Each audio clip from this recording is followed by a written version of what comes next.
आज सुबह टाइम सभी हॉस्पिटलों को सावधान करती है। उत्तर प्रदेश सरकार का खास आदेश, सभी हॉस्पिटलों के गांव हो या शहर या कस्बों में हर जगह वेंटिलेटर अधिक से अधिक इंतजाम किए जाएं। जो वेंटिलेटर सही नहीं हैं उनको जल्द सही कराए जाएं। सभी हॉस्पिटलों को सावधान सावधान।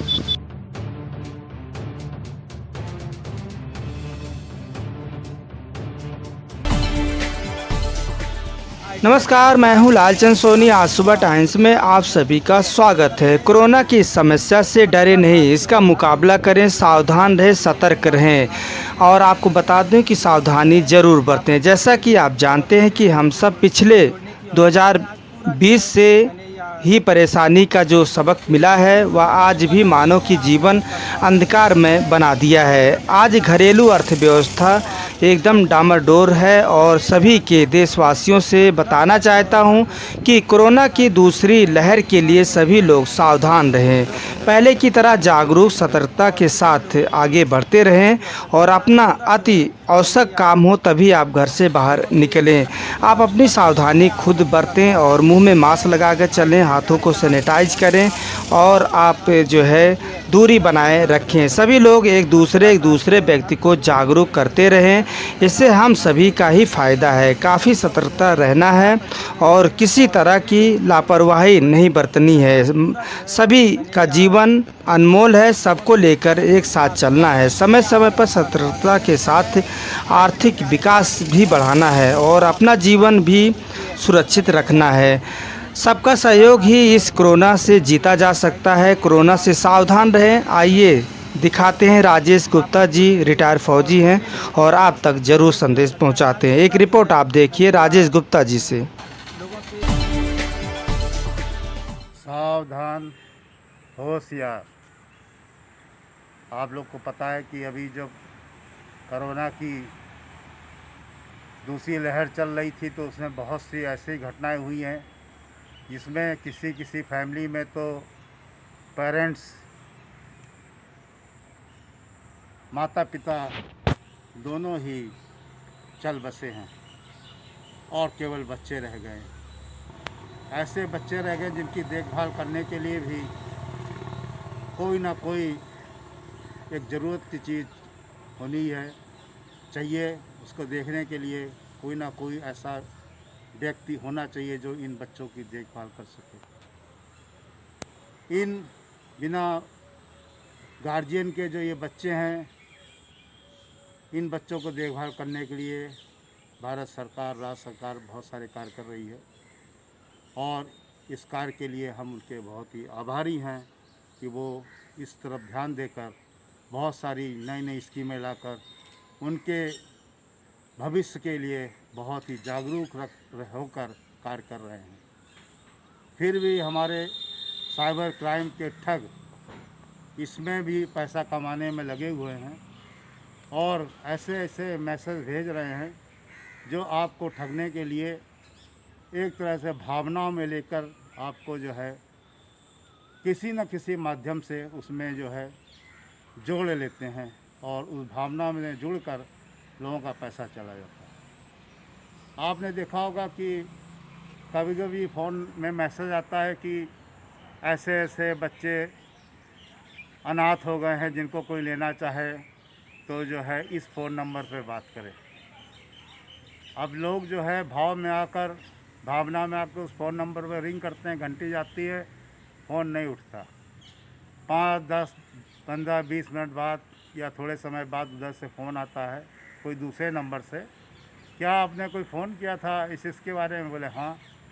बोले आपको क्या कैसे क्या चाहिए, वो मेल की फीमेल चाइल्ड, क्या बहुत सारी बातें पूछते हैं। तो आप अपना भाव में बता देती हैं हमें ऐसा चाहिए, ये चाहिए। तो वो क्या करते हैं, एक लिंक भेजते हैं और कहते हैं फ़ोन पर कि आप लिंक को खोलने के साथ साथ उसमें कुछ पैसा मांगा जाएगा। वो पैसा जब डालेंगे तो आपको कुछ फ़ोटोग्राफ्स आएंगे उन बच्चों के, और फ़ोटोग्राफ आने के बाद उन बच्चों के आप सेलेक्ट करिएगा कौन सा बच्चा आपको चाहिए, कैसे चाहिए, क्या चाहिए। वो सब बातें जो हैं वो आती हैं।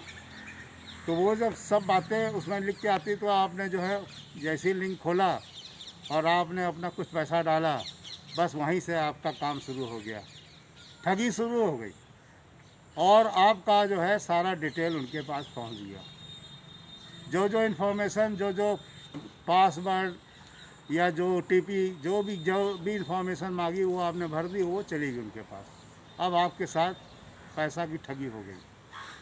हमारी आपसे हाथ जोड़ के अपील है कि इस तरह के ठगी में ना आइए। ये चीज़ें बहुत ही चल रही हैं इस समय और लोग जो है साइबर क्राइम के लोग इसका फ़ायदा उठा रहे हैं। भारत सरकार ने 181 या 1098 जो हेल्पलाइन दी है, इनसे बात करिए।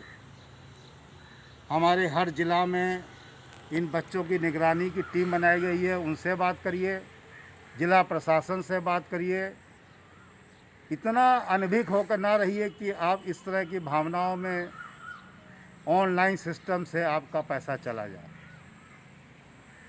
और सबसे बड़ी बात है कि इसके क्या नियम है, क्या कानून है। इसके लिए भारत सरकार का एक एजेंसी है जिसको बोलते हैं कारा, CARA। कारा का मतलब होता है कि एक ऐसी एजेंसी है जो इस तरह के कार्य के बारे में पूरा ज्ञान देती है। उसको बोलते हैं सेंट्रल एडॉप्शन रिसोर्स अथॉरिटी। इसका नई दिल्ली में ऑफिस है और इसके बारे में जानने के लिए आप लोग kara.nic.in में जाकर भी पूरे डिटेल पता लगा सकते हैं। तो कारा में जाकर क्या प्रोसीजर है अडॉप्शन का, क्या क्या डॉक्यूमेंट लगने हैं, कैसे लगने हैं, क्या प्रोसीजर में जाना है, दोनों पार्टी को जो ले रहा है, किसका ले रहा है बच्चा उसको, ये सब चीज़ें जो है लीगली जो है होती हैं और इसको अडॉप्ट करने के लिए वो सारी फॉर्मेलिटीज़ भरनी पड़ती हैं। जो लीगल एडवाइज़र हैं वो आपको और अच्छी तरह से बता देंगे। मगर इस तरह के लिंक खोलकर मैसेज आकर अगर आप अडॉप्शन के बारे में सोच रहे हैं तो सिवाय आपके नुकसान के कुछ होना नहीं है। और आप लोग को बड़े जिम्मेदारी के साथ और बड़े ही सोच समझकर इस तरह के मैसेज के लिंक को ओपन करना चाहिए। और ख़ास तौर से जो आजकल का माहौल चल रहा है, साइबर क्राइम और साइबर के जो ठग हैं, ये इसी तरह के माहौल को देखते रहते हैं और ऐसे ही ऐसी चीज़ें बनाकर पब्लिक के साथ धोखाधड़ी करते रहते हैं। आप सबसे अपील है कि आप लोग जो है जिम्मेदारी के साथ थोड़ा सा अपनी जो आँख है, कान है, अपना जो ब्रेन है, उन सब का यूज़ करते हुए इस तरह की घटनाओं से बचें। और अगर फिर भी कोई शंका समाधान है या कोई भी ऐसी चीज़ है जो आपको पता लगानी है तो आपको जो अभी हमने पहले मोबाइल नंबर बताए हैं, हेल्पलाइन नंबर, उनसे आप बात कर सकते हैं। आपको सही दिशा, सही निर्देश वहाँ से मिल जाएगा। कोई भी इस तरह के भ्रम में ना रहिए कि हम मैसेज के माध्यम से, मोबाइल के माध्यम से, लिंक के माध्यम से इस तरह की चीज़ों को बड़ी सरलता से पा लेंगे। ये केवल हम लोगों का एक भ्रम है और हम लोग के साथ एक धोखाधड़ी का रास्ता वो लोग खोलने में लगे हुए हैं। इसलिए सबको जागरूक कीजिए, सबको बताइए, सबको शेयर कीजिए कि इस तरह के कोई भी मैसेज को ज़्यादा ध्यान न दें और न ज़्यादा उस पर जो है अपनी जो है कोई भी प्रतिक्रिया उसको ओपन करके या मोबाइल करके ना करें, जिससे कि उनको कोई ऐसा मौका मिले कि वो आपको रिंग करके आपको बाध्य करें कि आप ऐसे ऐसे ऑपरेशन करिए तो आपको अडॉप्शन के लिए जो है घर बैठे कार्य हो जाएगा। ये सब जो है गलत है और इस गलत को समझने के लिए जागरूकता और ज्ञान बहुत ज़रूरी है। इसलिए आप लोगों से हाथ जोड़कर अपील है कि सजग रहकर, सतर्क रहकर, जागरूक रहकर इन सावधानियों के साथ इस सब घटनाओं से बचें और दूसरे को बचाने के लिए लोगों को बताएं। ये हमारी आप लोगों से अपील और विनती और प्रार्थना है। Rajesh Gupta, ACCF national team member, नई दिल्ली। जय हिंद, जय भारत। नमस्कार दोस्तों, मेरे चैनल को सब्सक्राइब, लाइक करें और आइकॉन को जरूर दबाएं ताकि आने वाले वीडियो को आपको नोटिफिकेशन मिल जाए। धन्यवाद।